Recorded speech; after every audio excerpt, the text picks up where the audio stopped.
Welcome back, Dank friends. Have you reached the end of the week without a clear path forward? Is your team arguing about what to build without deciding why they should build it?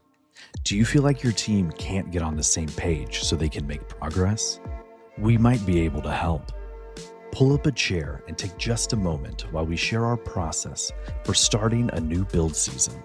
From game theory and rational agents to robot requirements and researching existing technologies, your adventure awaits. Welcome, Dank friends, to our primer on requirements-based robot design. This is how we have run our team, 6721, for years.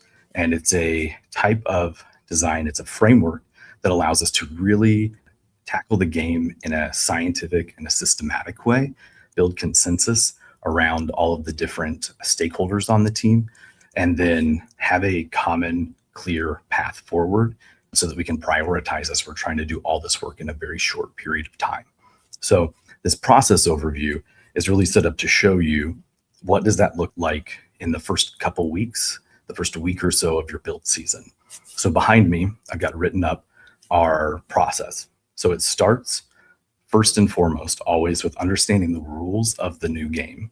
And it's not a crazy concept to think of, right? Whenever you play a new game, you have to understand the rules of it before you start playing it.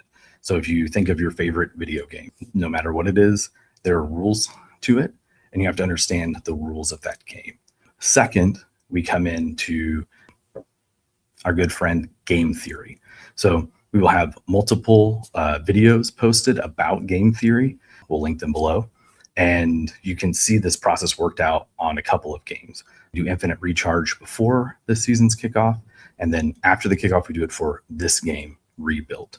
That is really the idea, game theory. It comes from economics, behavioral economics, and it's understanding how do we walk a rational agent through the game in the context of the rules that we have determined, right? What is the optimal decision to make at any given time? And if you go back to our example of whatever your favorite game, video game, board game happens to be, it's the same thing. You're doing this whether you realize it or not, consciously or subconsciously. You learn the rules of the game, and then as you start playing, you think about what is the best way to play that game? What is the optimal way to try and win that game? That is game theory. That is a rational agent going through the game. And what it really does is it helps you build a framework to understand the rules and scoring of the game and what the minimums and maximums could be for that rational agent, which helps you understand how the scoring impact, this different scoring elements impact the game and what priority you might want to put onto them. So then we go to our next step, robot requirements, right? So as you walk through game theory and you decide, wow, we really have to do A, B, and C to execute this game in a way that we want to, in a way that will meet our goals for our season, whatever those may be. Those robot requirements become your guiding lights for your build, right? So if we think about it, it's the same thing when you're playing any kind of game. You've learned the rules, you've walked through it, gamed through it, and you found out, wow, if I do X, Y, and Z, if I meet these certain objectives in the game, I can win in the way that I want to. This is how robot requirements work. We set up a set of requirements that are based on the activities we want to do in the game, and then we use those to guide our decisions moving forward. So, for example, for the build that we are doing, number 0 is always for us, build a robust drivetrain that can navigate the field quickly and effectively, right? If you can't move, you can't do anything else, you got to start at 0, right? Number 1 for us in the game is we have to be able to intake fuel, and then 1A, 1B, you got to be able to shoot that fuel, right? You got to be able to score it. So those are our core requirements for this game. And then our second requirement is to climb at level 1 at a minimum, right? That gets us auto and in-game points and really allows us to maximize at the most minimum viable product level, right? What we are able to do. So once we've set those requirements, if you noticed, Didn't say we're going to climb with this type of thing, or we're going to build this type of drivetrain, or we're going to shoot with this type of mechanism. Your robot requirements are completely independent of mechanisms on purpose. They're designed to focus you on those requirements and on those objectives that you're trying to do, so that you don't go down a bunch of weaving, crisscrossing paths of, oh, what if we think about this or that about it? It's keep yourself focused, achieve the things that are in front of you, and execute on the things you want to do most. It allows you to prioritize, which leads into 4, research existing technologies. So you don't have to reinvent the wheel when you do this. One of the quotes we love to use around here is standing on the shoulders of giants, right? If I have seen further, it's by standing on the shoulders of giants. We have so much knowledge that we can build on. We've got generations of students that have built robots for these games. We've got a whole history of humanity that have built machines to do things.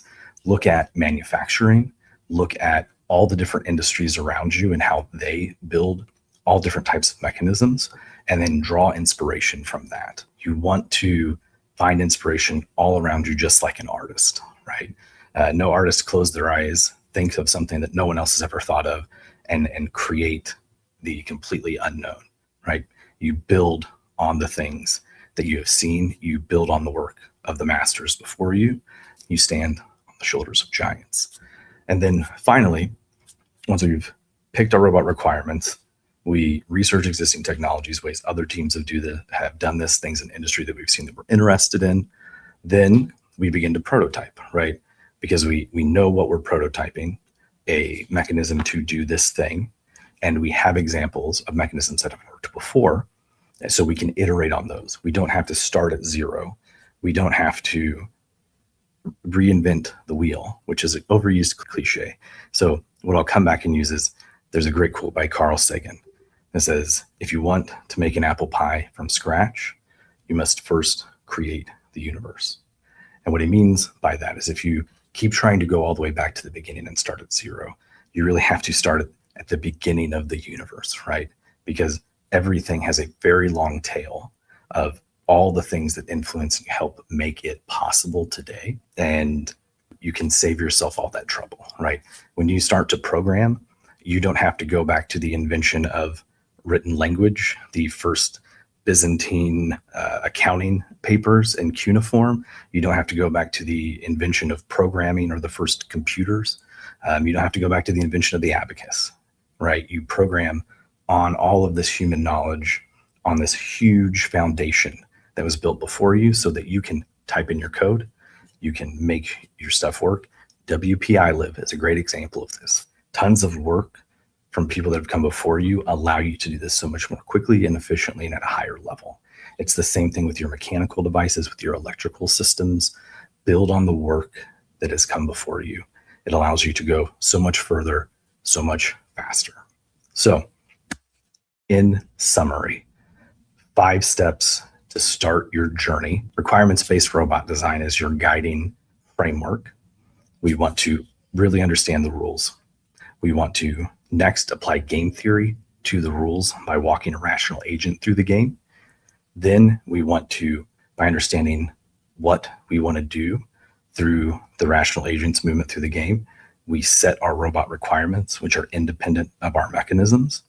And then we research existing technologies that can accomplish those requirements. And finally, once we've understood what we're doing, how the game will flow, what our requirements are to play that game, and which technologies already exist to accomplish those things we want to do, then we start prototyping mechanisms to accomplish those requirements. We hope this was helpful. And if you use this system already, tell us your experience. If you try the system for the first time, share how it went for you.